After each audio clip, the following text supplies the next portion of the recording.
Oh, hi. Hi there. Thank you, ma'am. Nice temperature in here, like outside. It's a beautiful day outside. Finally. Finally. I know you control the weather too, Matt. You Yeah, I should have try. just done a little bit better.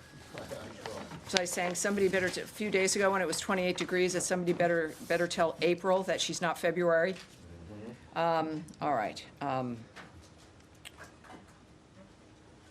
Here we go. I have a few announcements. So the topper is a little long. I hope it'll be interesting enough for you. It's interesting for me. All right, welcome aboard, everyone. Thank you very much for being here. As this is my first briefing this week, I'd like to wish Christians a blessed Holy Week and Jewish people all around the world a happy Passover. And now, today, as anti-Semitism surges around the world, our message to Jewish communities remains unchanged. The United States stands with you. We will fight anti-Semitism with unwavering determination. We will advocate for the safety and security of Jews everywhere. And on to something else as well. On the tariffs, the coverage of President Trump's indefatigable effort to make this country great again involves the Herculean effort to change the trading trajectory of this country, which has been placed under a crushing burden of a web of unfair trade arrangements resulting in American taxpayers being ripped off every single day. Only President Trump has the vision and the courage to say enough is enough. The United States of America has the great benefit of having the world's best deal maker as president. His actions on tariffs have illustrated to our enemies and allies alike that the United States is a nation that should not be taken for granted and whose fortunes are directly connected to the success of every other nation on this planet. Through this process, Americans and people of the world over have been reminded about how America has been taken advantage of, and that, courtesy of President Trump, we have a way to fix the damage done to this nation and the world by the global left. Now, with over 130 countries coming to renegotiate their trade relationship with the United States, President Trump has reset not just the trade environment, but has also reminded the world that respect matters and will be expected by President Trump and the people of this nation. In announcements for today as well, the State Department has canceled another 139 grants worth $214 million under Secretary Rubio's direction. As the Secretary said, quote, "The American taxpayers should not be funding misguided programs. We are cleaning up the mess the previous administration left and rebuilding an agency that's focused on putting America first." Now, let's look back to last weekend. Ambassador Stephen Witkoff conducted talks with the Iranian foreign minister, which were hosted by the Omani foreign minister. As the White House statement described, quote, "The discussions were very positive and constructive, and the sides agreed to meet again next Saturday. Our goal remains clear. In the words of Ambassador Witkoff, quote, "A deal with Iran will only be completed if it is a Trump deal. Any final arrangement must set a framework for peace, stability, and prosperity in the Middle East, meaning that Iran must stop and eliminate its nuclear enrichment and weaponization program. It is imperative for the world that we create a tough yet fair deal that will endure, and that is what President Trump has asked me to do." Also last weekend, Expo 2025 Osaka officially opened on Sunday in Osaka, Japan. The 31,000 square foot USA pavilion showcases American excellence, innovation, and leadership, and reinforces our commitment to engagement in the Indo-Pacific and the U.S.-Japan bilateral relationship. Over the coming 6 months, the Expo looks forward to welcoming millions of visitors. Back here at home, Secretary Rubio joined President Trump in welcoming President Bukele to the United States yesterday. Since Secretary Rubio's visit to El Salvador, the United States has deported dangerous MS-13 and TDA gang members to El Salvador's prison. Because of this, our nation is safer and more secure. As Secretary Rubio said of President Trump and President Bukele, Our hemisphere is lucky to have two leaders who are totally aligned in their commitment to law and order. Last, in non-foreign policy news, I want to applaud the Trump administration's FDA on their plan to phase out various animal testing requirements. As the FDA said in their announcement, quote, "The new approach is designed to improve drug safety and accelerate the evaluation process while reducing animal experimentation, lowering research and developmental costs, and ultimately lowering drug prices." Bravo. That's my topper. All right, now, to your questions. Sir, Mr. Matt Lee, the AP. Thank you, Tammy. Yes. I just wanted, just a point of clarification. You said that only President Trump can undo the damage done to the world, the nation and the world by the global left? I know, surprising that it comes from me, isn't it? Surprising that comes from me. This has to do with, you're talking about tariffs, right? The whole world free trade, international trade regulations, which began after the Second World War. Well, I'm yes. looking at one Eisenhower, two Nixon, Reagan, Bush, Matt, may I answer you? one, I know. and Bush two, Yes. and I'm. Yes. find it hard Well, you to know, believe that there's you're- something. Let me Are they answer you, part sir. of the global Let left? me answer you. Let me answer you. Everything that starts like, well, trade, there's always a good idea, right? You always have a really great plan and things move along and it's very good and it's very nice. And then time changes and the left gets control of certain aspects, certain countries, certain Congresses, and things begin to change and spending begins to increase and arrangements begin to change and are not necessarily as good for the United States. The fact of the matter is, at this point in time, we are on an unsustainable path, a burden that is crushing. You see it in the actions that this administration has to take regarding the budget of this entire entity. This becomes an addiction. It's an addiction to other people's money. And as Margaret Thatcher noted, of course, is that the main part of the problem with global socialism, left, sir, the main problem with socialism is that is when you run out of other people's money. Because that eventually happens. I know that's not perhaps satisfactory for the Associated Press. But I love you anyway, Matt. I love you anyway. But your question is, at least my answer to what your statement was, is that at this point in time, President Trump is the only person that can undo the Leviathan that this trade framework became around the world, and he's doing it. And I've been watching this coverage, the pearl clutching. It's been remarkable. This is going to be one of the greatest resets of many resets that the Trump administration has implemented, and it's going to make a difference not just for the American people, but for all those countries that realize that this has to change. So it'll be better for the world over. My point was merely that, are you trying to say that all those presidents and who you just mentioned, Margaret Thatcher, are I part of the can't believe global left? I've just talked way too much All right. already. I think All I've right. answered that. Yes, sir. I think I've answered that. All right, so on the grants that you just said were canceled, and I want to seg from this, can you be more specific about what those were, the two, what was it, 139? Well, we'll get then those details. more- What we do know is that the secretary himself felt passionate enough about this to tweet it himself. Oh, he did? I'm And sorry, I that missed that. what I stated to you about his commentary was from his account, the secretary's tweet at 12:35 p.m. this afternoon. Yikes. And I'll read it again because there's a couple more details here in the tweet. Under my direction, the State Department has canceled another 139 grants worth $214 million. The American taxpayers should not be funding misguided programs like building the migrant domestic worker-led movement in Lebanon or get the trolls out in the United Kingdom. We are cleaning up the mess the previous administration left and rebuilding an agency that's focused on putting America first. So those are two examples that the secretary shared. There are, because I'm a mathematician, 137 more. And I'm sure at some 137 point more we will, what? I believe that, I'll tell you what, let's see if we can find the full list. And we'll move ahead accordingly. So, and that just segs into the broader budget question. You saw the reports yesterday and the day before about the OMB plans for a drastic reduction in the State Department, or the Function 150 budget, which includes state and USAID. What can you tell us about that, those? I can tell you that throughout the history of the United States, everyone has a budget plan. And everyone has ideas for budgets. And every president has a budget plan and sends it to Congress. And then Congress either accepts it or they have their own ideas, which happens more often than not.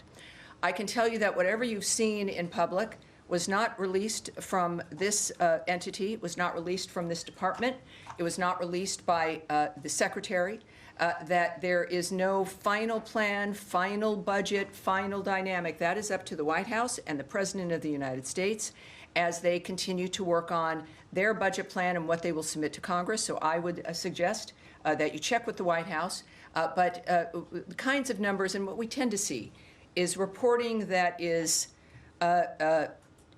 early or wrong or based on leaked documents from somewhere unknown, and then everyone writes stories about those things. And earlier, when I was speaking with our bullpen here, whom I love most of the time, it would be wise to be cautious before acting on every single element you see leading up to something as important as this budget coming in from President Trump.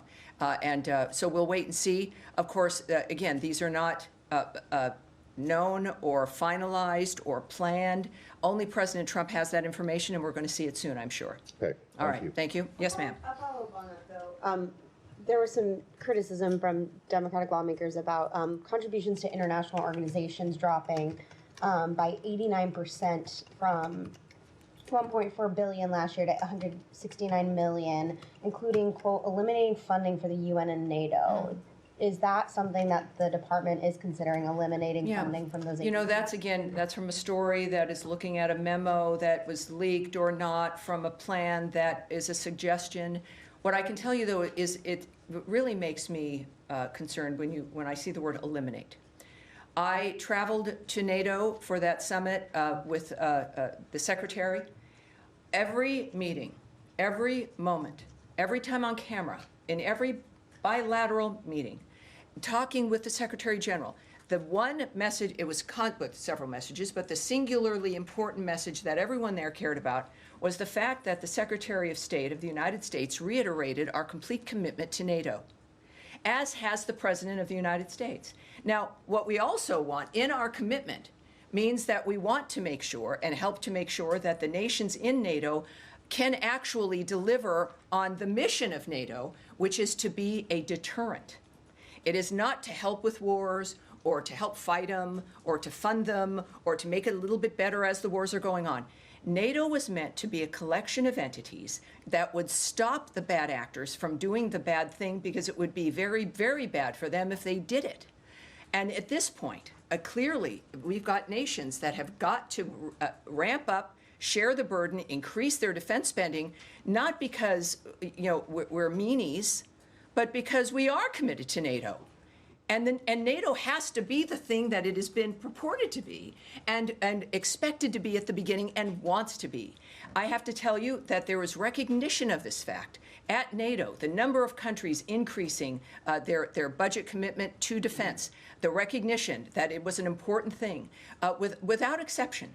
And that's where, when we think about a story about eliminating funding to NATO, couldn't be further from the truth.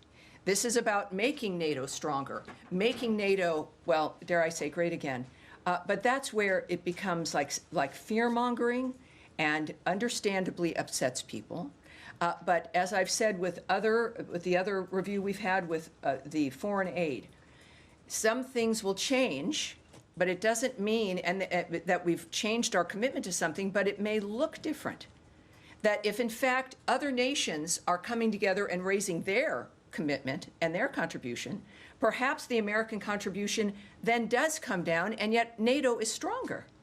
So that is, I think, part of what every family does, is looking out for each other, being honest, and providing solutions to that problem. So that story comes from the same speculation that has come from other documents that are moving about, when nothing could be further from the truth, and certainly commenting on numbers they might have is not helpful. There will be plenty to discuss when President Trump releases and sends to Congress his budget bill. Yes, sir. Thank you. I've got one on Syria and then one on Yemen. Has the department made any decision, or is it reviewing potentially granting visas to any Syrian ministers for next week's World Bank and IMF meetings? let's take that back. I don't have information on that. It's a good question, of course, with the meeting coming up, but I'll have that to you. And was it Yemen? Yes. We've obviously the U.S. has been engaged in a military campaign over there for the past several weeks. Is the State Department leading any diplomatic path to get to whatever end result it is that the U.S. wants? We've seen reports that the U.S. is now looking at potentially supporting a ground invasion in Yemen, or supporting factions inside of Yemen to push ahead with the momentum after the military campaign. Well, I won't speak on any negotiations that may or may not be happening or diplomatic considerations.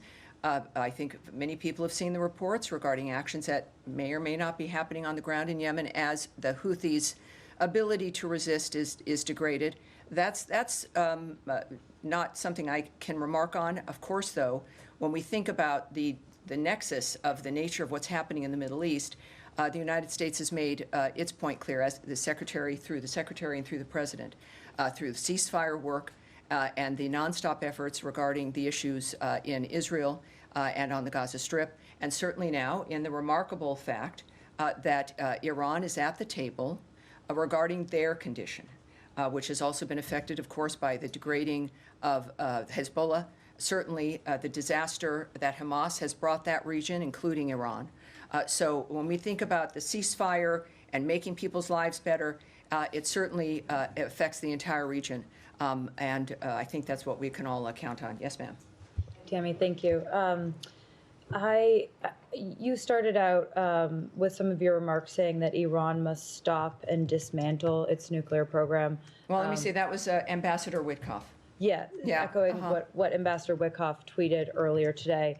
But just trying to get some clarity on what the administration sees as a potential end goal here with these negotiations with Iran, because last week, heading into the talks in Oman, Witkoff made some remarks to the Wall Street Journal in which he said that the red line would be the weaponization of Iran's nuclear capability, presumably leaving the door open to Iran maintaining a civilian nuclear program. So is the administration open to an end state where Iran does still have a civilian nuclear program, but they are no longer able to speedily get a nuclear weapon? Well, first of all, for a comprehensive response, and we heard from Caroline earlier, the White House has that kind of response. What I can say, nevertheless, is that the Secretary has been clear, as has the President, as has been the Ambassador, that Iran cannot have a nuclear weapon or an enrichment program. What we hear, and I said this again to our friends earlier in the day, as I do, some of you listening from home, I kind of spend about a half hour with our bullpen during the day, and we have some talks and find out what's on their mind. But what I mentioned, because there's always a reaction to a single tweet or a remark that's in a newspaper. And as we are clearly moving to a secondary meeting, which I still won't call a negotiation, but that could change, is that these are people who are the best in the world. Ambassador Witkoff clearly is one of the best people in the world for negotiating and for dealing with bad actors and getting peace and ceasefires.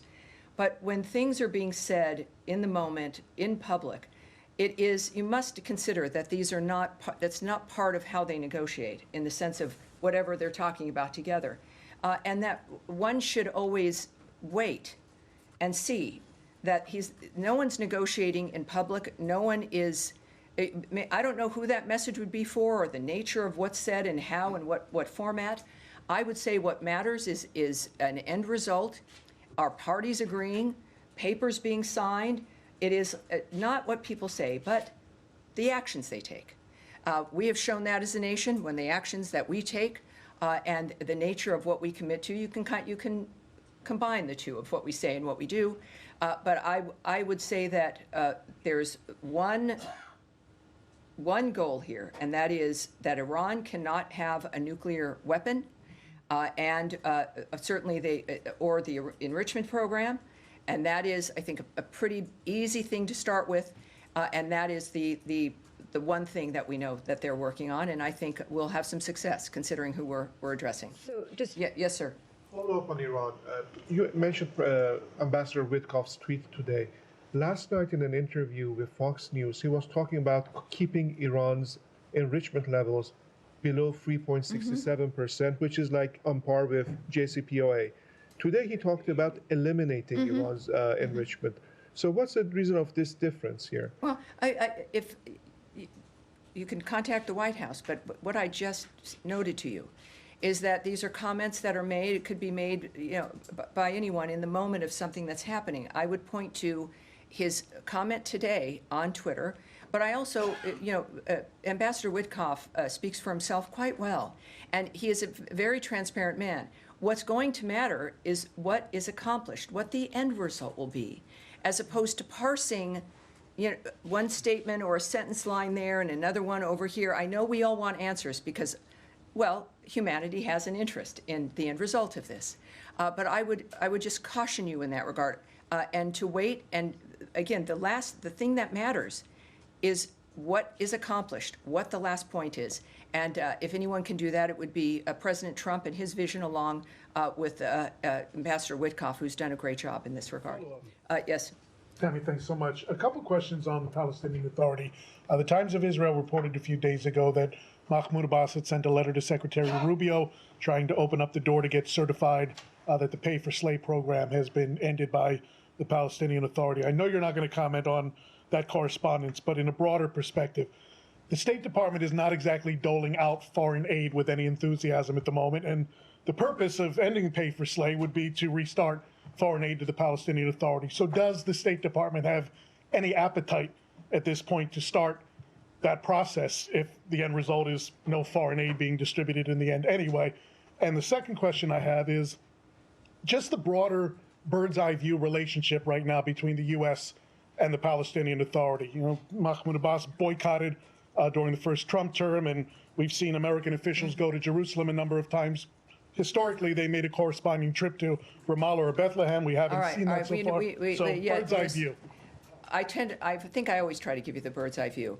But I would say that, first of all, I can't comment on if there are any negotiations or diplomatic considerations.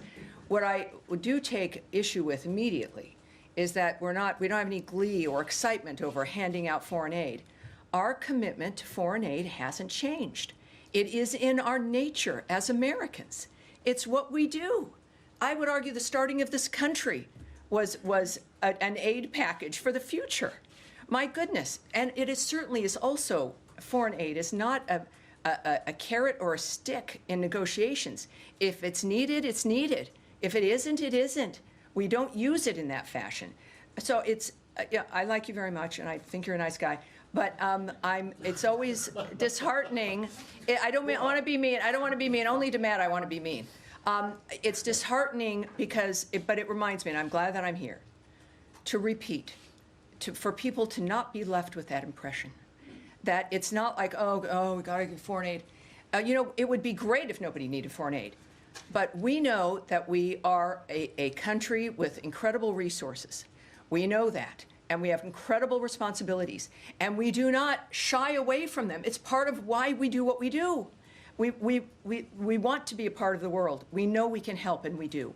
So it's not ever a part of that we just don't want to do something, and so we're not.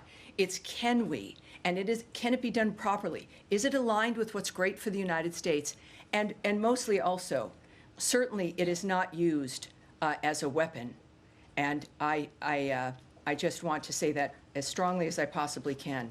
And as far as the nature of what's happening, we are asked often by many of you in different ways, is that there is a constant, regular commitment to Gaza, to the Gazan people, certainly to one of our strongest, if not most stalwart ally, Israel, who have, by the way, a new ambassador from the United States, Ambassador Mike Huckabee. So we're very excited about the future. We are working constantly to make have a ceasefire and to change the trajectory on the ground. That has not stopped. Yes, sir. Yes, sir. Thank you, Tammy. No, please. Meanwhile, in Bangladesh, there are so many reports, like the New York Times also before 2 weeks reported the alarming rise of Islamist terrorists, Islamist extremism in Bangladesh under the Yunus-backed regime, including protesters openly displaying Osama bin Laden's images, even Nazi symbols like picture like this from Dhaka, Yes. and targeting American brands like KFC, Coca-Cola with anti-Semitic rhetoric allegedly incited by figures All right. like advisors of interim government Right. Of Bangladesh. Sir, I've heard you, and I know and I appreciate your passion. And and Bangladesh is a country with certain issues. They are also a country that we've talked about often, certainly with the questions from the crew here. So for a specific dynamic, I'm going to have us take that away. What I do have is something I want to mention regarding Bangladesh, which is that there's been an arrest of a UK MP, Tulip Sadiq. This from the Bangladeshi courts have issued that arrest. It is, of course, all of this, and what you're discussing, even protests, et cetera, are a matter for the Bangladesh authorities to handle. And, of course, talking with them matters a great deal as well. So ultimately, the future of Bangladesh is going to be decided by the Bangladeshi people. They're facing what you've been describing for some, and in others that, of course, we've seen the reports as well. And, elections matter. We know, I don't want it to sound trite here, but it's true. Democracy matters, and actions by people matter to confront issues that might, in fact, as we've seen over the last 20, 25 years, destroy their lives. It's pretty clear what the choices are for many nations on this planet. So thank you, sir. Yes, sir, with the beard. Thanks, Tammy. I wanted to ask about negotiations with Russia. Has there been any discussion of sanctions relief, and has the White House asked the State Department to draw up any list of sanctions that could be removed? I won't speak to any discussion between the White House, certainly, and the State Department, Secretary Rubio, and any other leader here.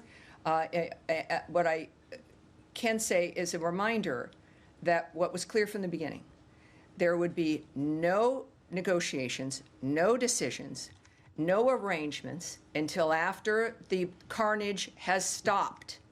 And after Palm Sunday, it's clearly a dynamic where there have to be more questions about the nature of who's really committed to peace and a ceasefire.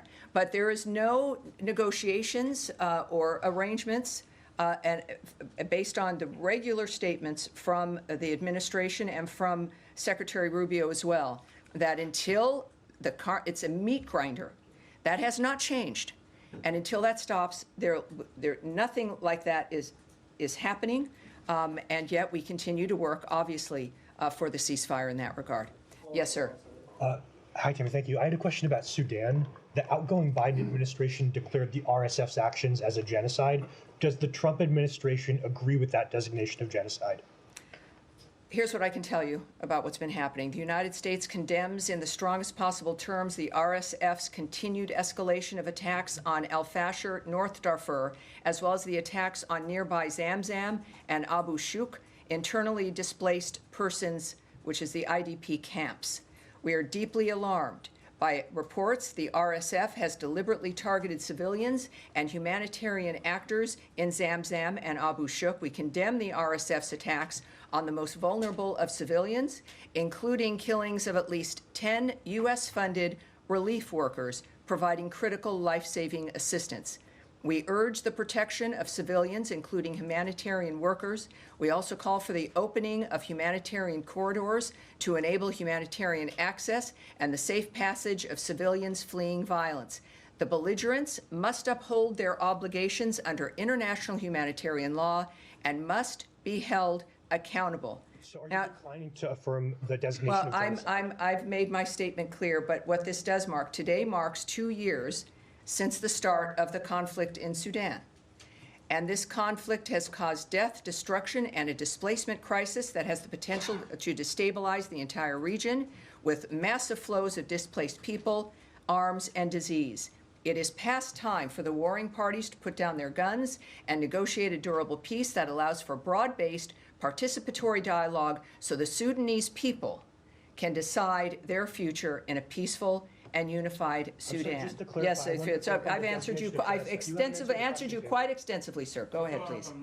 And I wondered, the previous administration had been involved in trying to facilitate peace talks between the two parties. Are there any such activities going on? Well, I can't report on anything that is happening or might happen, but again, I think that the Trump administration and Secretary Marco Rubio have proven their commitment to these kinds of issues in a way that no other administration, frankly, has in facing these dynamics all around the globe, especially with the nature of the kinds of carnage and the relentlessness. So while I can't speak to you about specifics, I think that we all know what this administration stands for. Yes, in the blue jacket. Two questions, briefly. One is in regard of the visit of the Jordanian Prime Minister today at 3:30.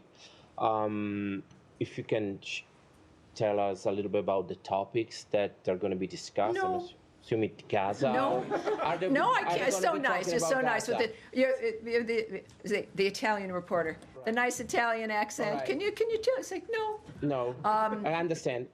Fine. The second There's question. plenty to talk about, I'm sure. I mean, you know. Understand. Yes. No problem. The second one is regarding the CAT announced by Secretary Rubio, if I'm not mistaken, on the funds on United Nations and NATO. That was asked. That was asked. There's been no. There was some There- reports on the. Well, there's always what I'm, there's. I love you of. guys, but there's always some report. Can you share? And I answered very specifically. The commitment to NATO is a strong commitment. I was there with the secretary. That was a singular, really a main message about our commitment to NATO is as strong, if not stronger. Our presence indicates that, but also our words and our actions indicate that. And our asking our NATO partners to become stronger and more involved in their own defense spending is an indication of that commitment to NATO. All right, you guys. I think that's gonna be it, you guys, for today. I have to be somewhere, which is unusual. Normally, it's only here that I have to be. You have a nice weekend too. Oh, I'm sorry. All right, one more. Secretary Rubio shared over the weekend about the 10 additional men being sent to El Salvador. Do you know on which authority they were sent? Was it AAA or Title VIII? So, first of all, he did note that, and which means this country is certainly a little bit safer, isn't it? I would refer you to the Department of Homeland Security and DOJ, which makes those kinds of decisions. I would also note that it was great to have President Bukele here. Clearly, a remarkable man and such a great ally, helping to make America safer again. And his love for the American people is I think pretty obvious, even though he loves El Salvadorans more, I'm sure. But it was a great weekend in that regard. Obviously, not a good weekend with certain other actions. But this is a busy administration. It is a country that is standing ready to do what's necessary to help not just their neighbors, but also the rest of the world. We're not even 100 days in. And I don't know, I'm having a great time. I don't know about you guys. So I look forward to more, and thank you for that question, and I will see you on Thursday. Thank you, everyone. Except for